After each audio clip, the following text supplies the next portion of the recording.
So let us start. This is the new unit, unit number 3 in software engineering. So the first content regarding the unit number 3 is the project size estimation. How we will calculate the size of the project, and on the behalf of this, we can calculate the cost of the project. So first we will calculate its size. The size of software is an essential part. So we can say it is the important part for the software project management, and it helps the project manager to further predict the effort and time. So whenever we are going to calculate the project size, then we consider one of the unit for that, and the unit for calculating the size of the project or the software is LOC. That is the, we consider the lines of, we can say the compile lines or lines of control, or sometimes we use KLOC or KDLOC. So there are a number of units for that, and with the help of that we can predict the effort and time. Okay, so effort means the how many programmers are working on that particular project to calculate the time period. Okay, and also the number of programmers required to complete that project. So we can also calculate its phase-wise effort and phase-wise timings to complete that particular project. So whenever we will talk about the effort means the total number of programmers needed to complete that particular project. Okay, and of course we will also calculate the time, because everything is the time bound. If we are completing our project within the time, then it is okay, and also we have to maintain the quality of that particular project, and we must complete that project within time. So if we will not do, or we will not complete the project in the time duration provided, then that is called the risk. We have already discussed some terminology regarding the risk, or the risk analysis and risk management. So various measures are used in project size estimation. Okay, so what are the different, we can say the measures, different points here, so that we can calculate the project size. Number of students are waiting there, so just I am considering those.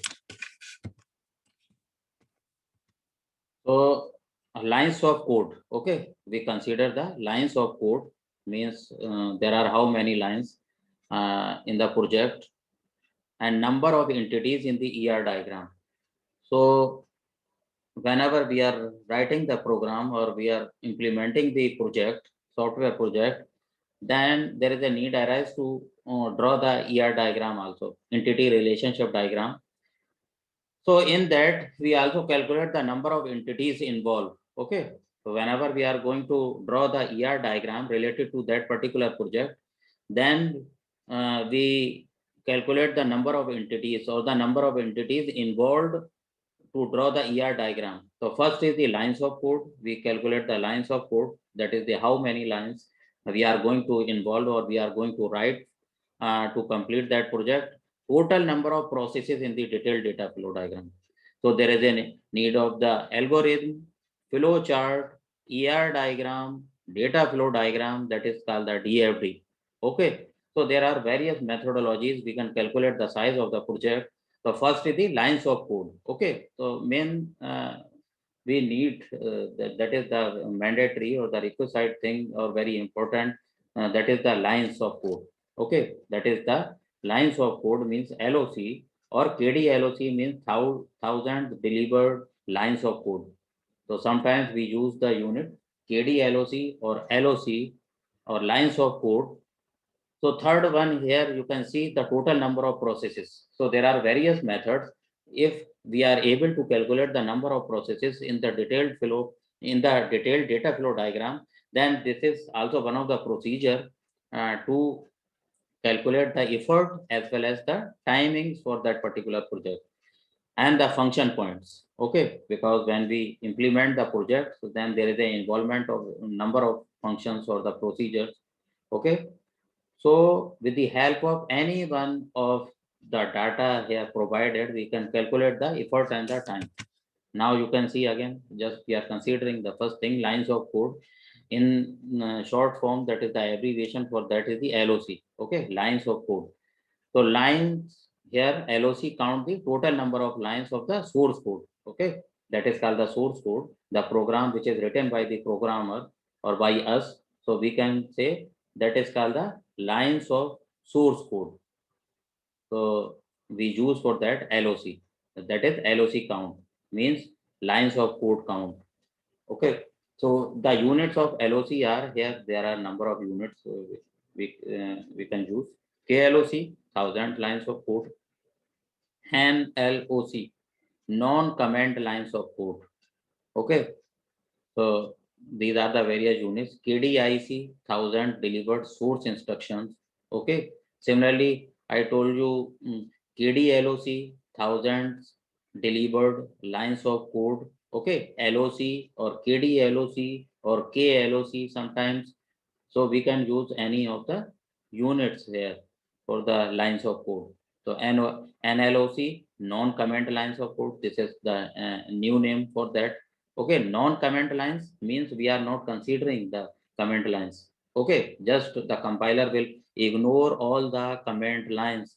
The comment lines, whenever you will implement the project, the compiler will not count those comment lines. Okay, so sometimes we can also use such type of unit, that is NLOC, non-comment lines of code. Okay, so KDIC, another new name for the same thing, that is thousands of delivered source instruction. So sometimes we can also call the instructions. Okay, that is the source instructions, and so this is the new unit for that. Even though all are equivalent, but just there is a difference between the LOC and the KLOC. Okay, so KLOC we are considering the 1000 lines of code. Okay. So what are the different advantages for this methodology? We can say universally accepted and is used in many models like COCOMO. So now the question here we can say arise how we will calculate the effort and the time to complete that particular project. Okay, to complete the software or the project. Then again there are various number of models which we can use, because we also use a number of models during the design phase. Okay, designing, and where there are again various tools which we use during writing the code or during testing of the software. But there are number of models which we have already used during the design phase. Okay, like the waterfall model, and we can say a spiral model. So there are also other models. Similarly, here, whenever we are going to calculate the cost of the project, then we will use a number of models. So one of that model we can say is the COCOMO model, and this is very popular model. And with the help of the COCOMO, we can calculate the size of the project, effort of that particular project, time required, and there is also facility to calculate the same terminology phase wise. Okay, that we are going to divide our project into number of phases, and then in each phase we can calculate the effort, we can calculate the cost, we can calculate the number of programmers required. Okay, so here we can also calculate the phase wise effort, phase wise cost. Okay, so this is one of the important model that is called the COCOMO, constructive cost model. Okay, COCOMO means just we are considering the two alphabets, constructive cost model. So this is called the COCOMO, and estimation is closer to developer's perspective, and it will depend on the choice of the developer. Okay, so we can calculate we can do the estimation of that particular project, and it will be approximate closer to the developer perspective. So with the help of the developer, we can calculate, we can do the estimation. Simple to use. It is very simple method. Okay, so with the help of the COCOMO, we can calculate each and every terms or the terminology required to calculate for a particular project. So it is also simple one. So these are the examples, because this is universally accepted and is used in many models. Now, each and everything have pros and cons, means the advantages and disadvantages. So there are also several number of disadvantages. Okay, so few disadvantages here mentioned. Different programming language contains different number of lines. Okay, it will also depend on the type of the programming language. Sometimes, if we will use some sort of programming language, then there is a need to write a number of lines of code for a particular function.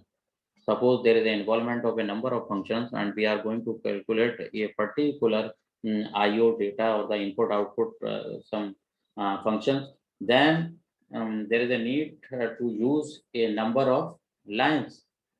Okay, and it also depends on the programmer view. Programmer may use any number of programming language because his or her goal is to complete the project within the time, and there is no any foundation that you are open, you are not bounded, you can use any language to complete that particular project or the software. You can implement the software in any language, but what type of language currently we are using and in which there is a more demand. Okay, or it will also depend that what type of the organization is thinking to use the programming language. Okay, so it will also depend on the software and hardware that is available in that organization. So accordingly, as per the choice of the organization, you will try to develop that particular project. Okay, so sometimes there is a need to write more number of lines of code for the similar project, and it will also depend on the skill of the programmer. Sometimes one programmer we can say writes a few lines for a particular function, and sometimes another programmer um, writes we can say less number of lines. Okay, but the working is same. The output whatever we are getting, that will be equivalent, that will be same. Another advantage, no proper industry standard exists for this technique. So there is no any industry standard. Okay, so we can use that, and there is no any such type of protocols, and we can use the technique, and any other person can also use.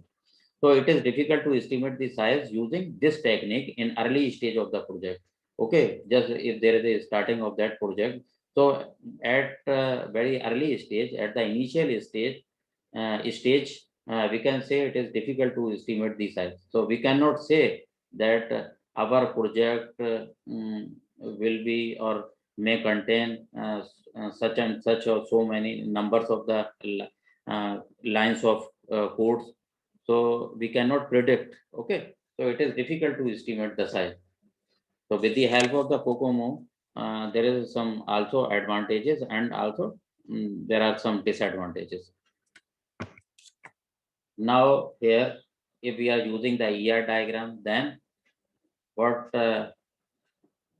we can do for that, then it describes the entities and its relationship. Okay, so whenever we are going to draw the ER diagram, and with the help of the ER diagram for a particular software, we can also calculate the effort and time. Okay, so for that we can first we will check that how many entities are involving in that particular project. Okay, so here first we will design a ER diagram and for a particular project which you are going to develop. And with the help of the ER diagram, we will count the number of entities involved in that. Okay, and also the relationship among the entities. Okay, and its relationship. Then with the help of the entities and its relationship, we can calculate the LOC or the KDLOC, that is the lines of code.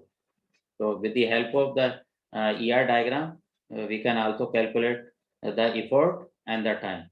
Okay, so this is the another view or another way.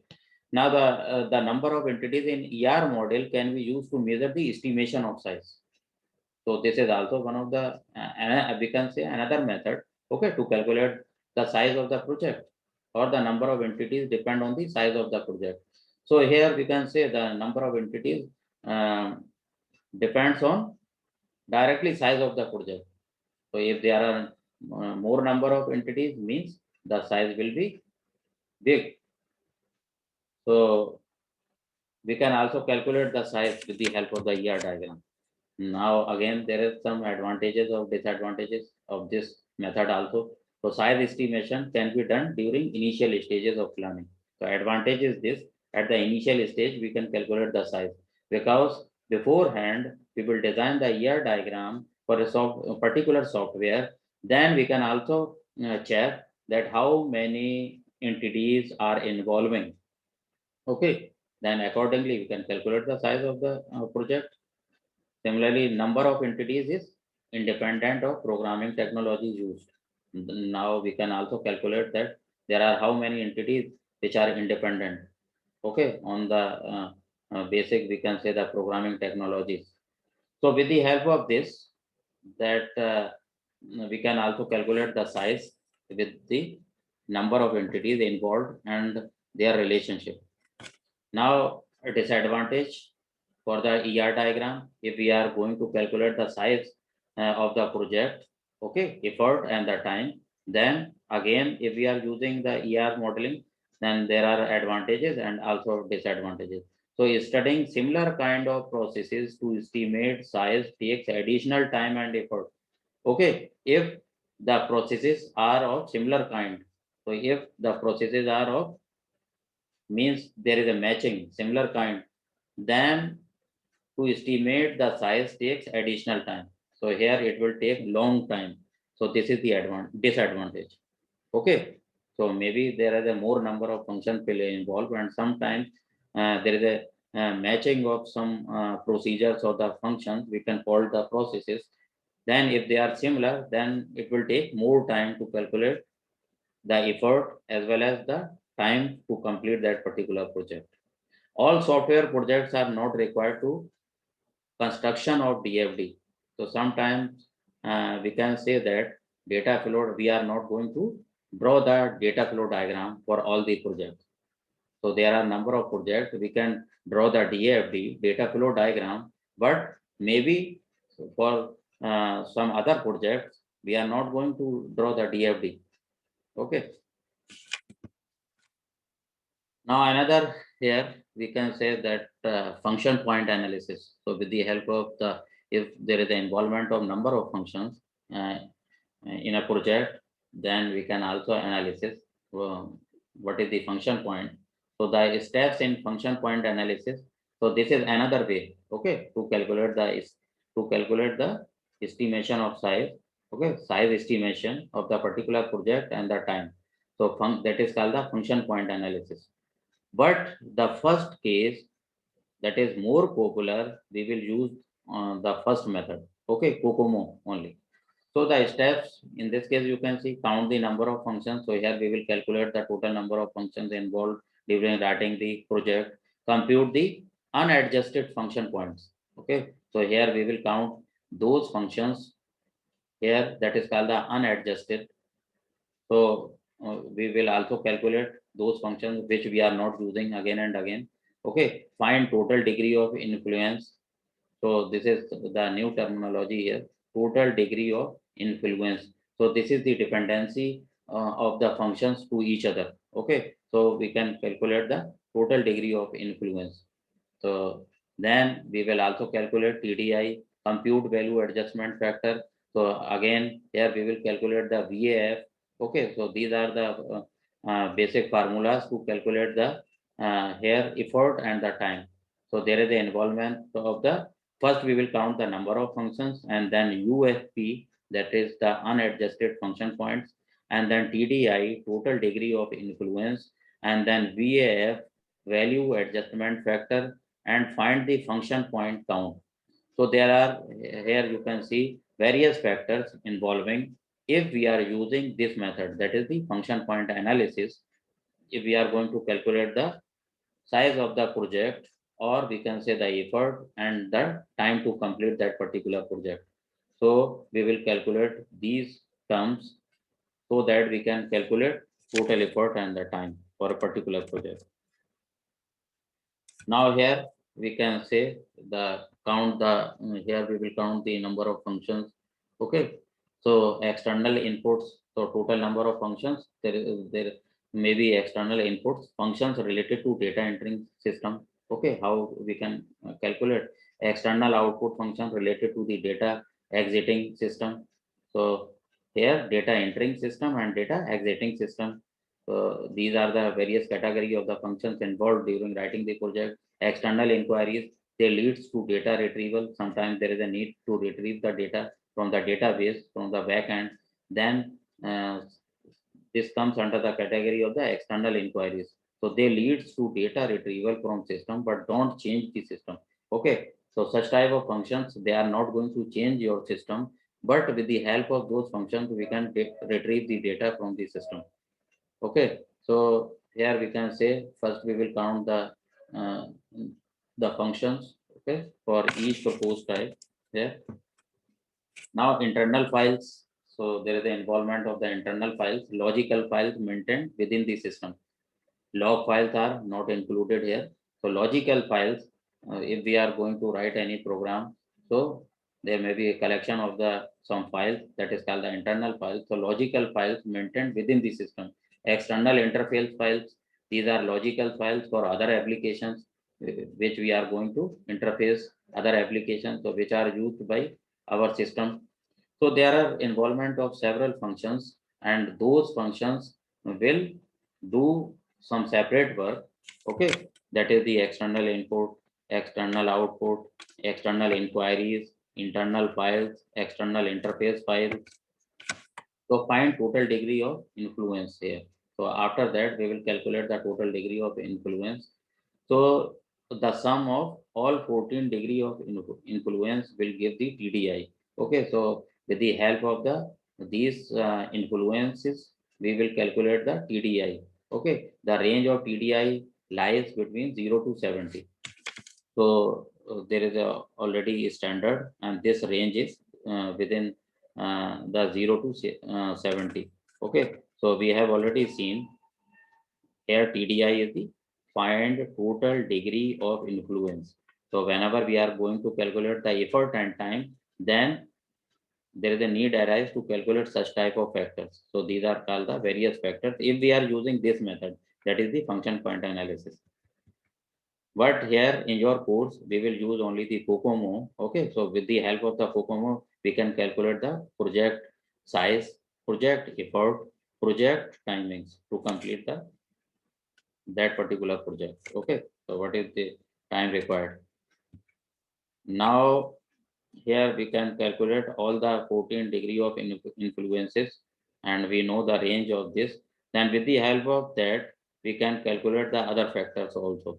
Okay, if we are already aware by those factors, then with the help of preceding factors involving to calculate the function point analysis, then we can calculate remaining all other factors. Now these are the various formulas here, involvement of formulas, how we can calculate the VAF.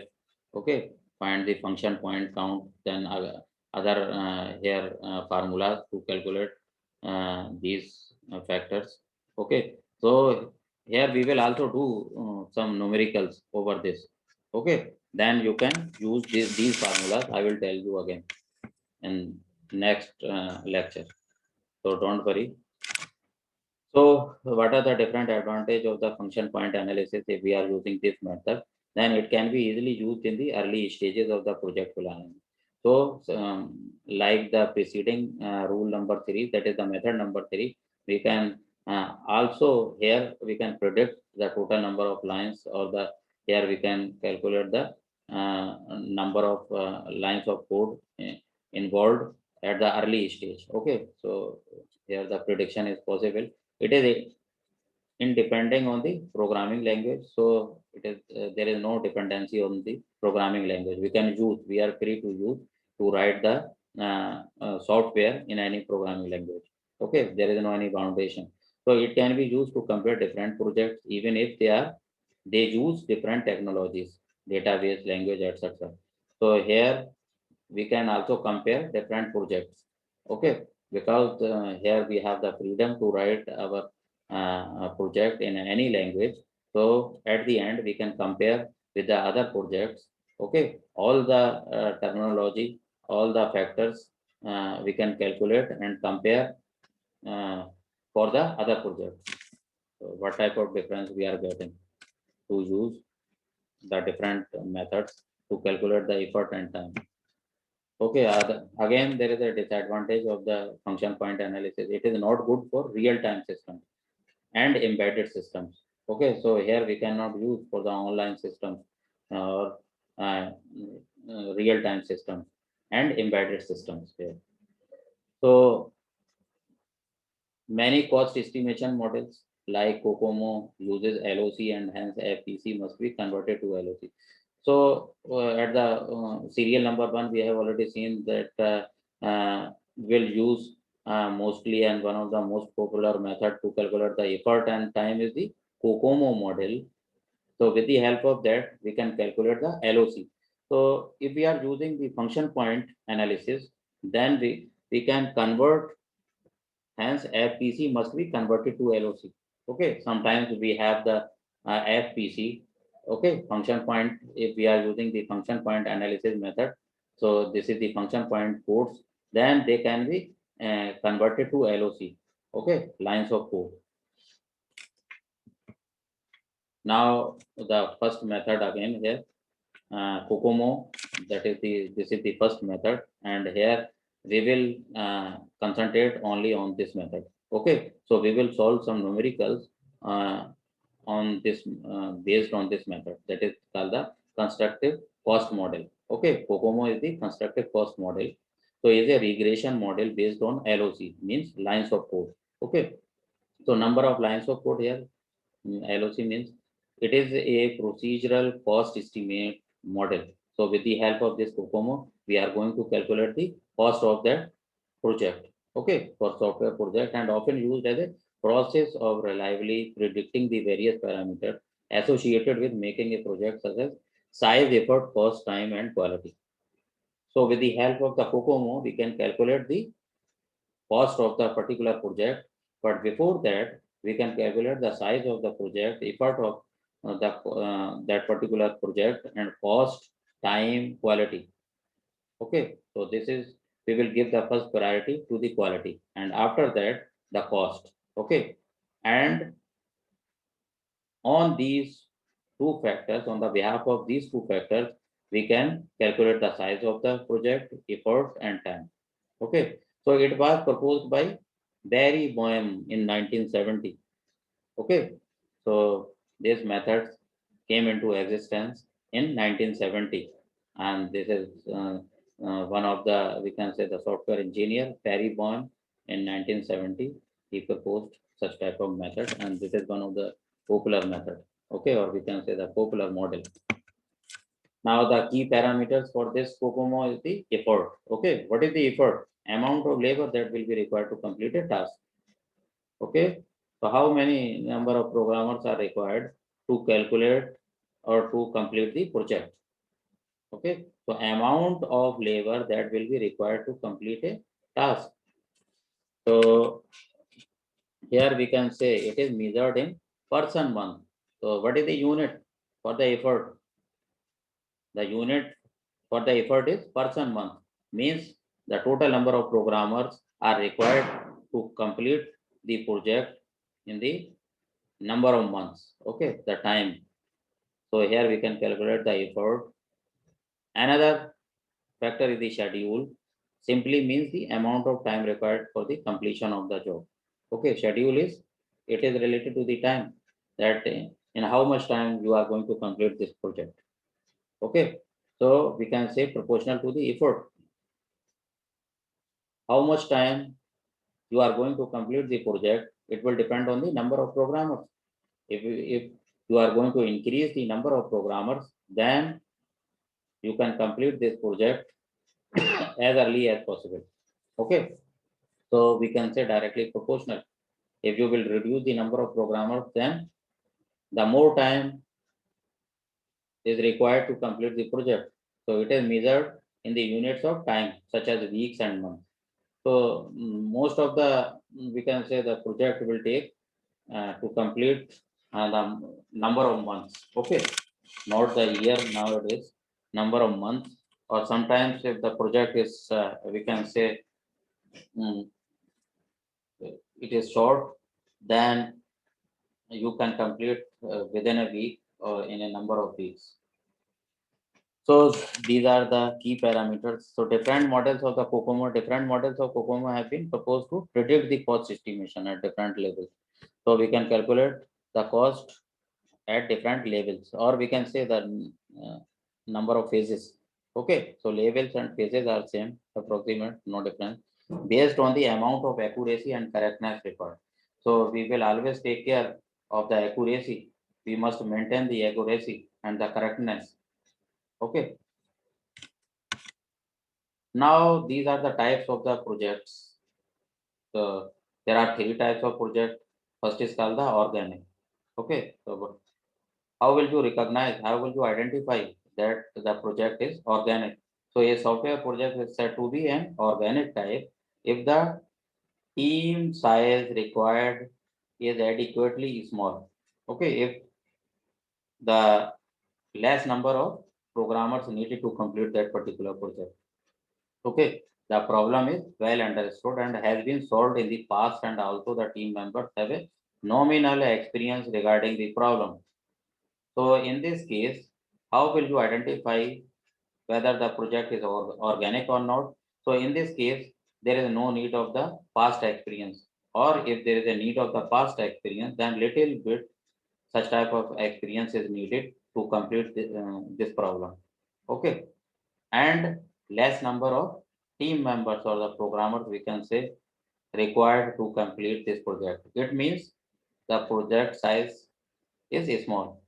Okay, so if the project size is small, then it comes under the category of the organic type, or we can say that some sort of application softwares. Okay, if you are going to develop or a small database management project, so they will come under the organic category. Okay, means a small project, so that you can complete those within a week, or sometimes in 2 days, 3 days, or 1 week or 2 weeks. Another type is called the semi-detached type. Okay, so semi-detached type, what is this? A software project is said to be semi-detached type if the vital characteristics such as team size, experience, knowledge of the various programming environment lie in between that of organic and embedded. Okay, so we can say this will lie in the middle of the organic and the embedded. Okay, the size is somewhat lie in the middle of the uh, organic and the embedded. So the project classified as semi-detached are comparatively less familiar. Okay, such type of project are less familiar and difficult to develop compared to the organic ones, and require more experience. So in this case, more experience is required. But you can compare, in case of the organic type, there is a need of the less experience or no experience. Okay, so at the starting you can develop such type of project and better guidance and creativity. So, but in this case, there is a need of the more experience, better guidance, more creativity. Such type here, you can see the example. Compilers or different embedded system can be considered of semi-detached type. Okay, so if we are going to write the compiler or different embedded systems, then we can consider under the semi-detached type. Okay, or if you are going to implement, we can say some database management related projects. Okay, so then they will come under the organic type. Third category is the embedded. Okay, these are the very big project, or we can say very complex. Here, more experience is required, more creativity is needed, more complex. Okay, so a software project with requiring the highest level of the complexity. Okay, more complex, creativity is needed, and experience requirement fall under the category. Such software requires a larger team size. Okay, here more number of programmers are needed to complete the project. So we can here what type of you can give any example? Operating system. Okay, sometimes we are going to develop the operating system, then it may be complex. More creativity is needed, more experience is required for such type of we can say the software category, that is the embedded type. And here there is the involvement of the more number of programmers. More number of programmers are needed to complete such type of projects. So if we are going to write the operating system, then there must be a teamwork. Okay, and more number of developers and programmers and testing engineers are needed, and more experience is required. More involvement of the creativity, more experience needed. Okay, so such type of projects come under the embedded category.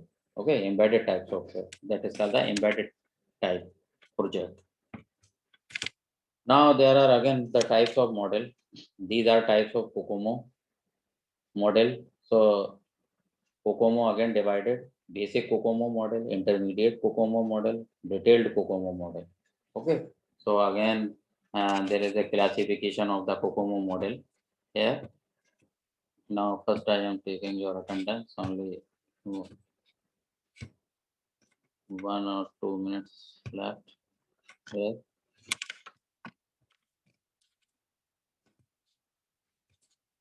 So these are the again classification of the COCOMO model. Now you can see here basic COCOMO, intermediate and detailed COCOMO. Now if you want to ask any question till now. So in the next lecture we will try to solve some of the numerical, and for the practice I will give you some more numericals. Okay. So in Okay, this sir. please be ready. Do practice to solve some numericals. First, I will give you some formulas and the how will you calculate the effort and the time required, and also how will you calculate phase-wise effort and phase-wise time. Okay, and number of programmers to complete that particular project. How will you identify whether the project is organic type, semi-detached type, or embedded type? Okay, and it will you can learn if you will do some sort of practice. Otherwise, it is very difficult to identify what type of the project. Okay, so first you must be aware by the nature of the project: organic, semi-detached, or the embedded type. So any question, please? Only few seconds left, or otherwise we will meet on Tuesday. Okay, then the new lecture. Thank you so much. Anybody else? Thank you, sir. Okay. Thank you.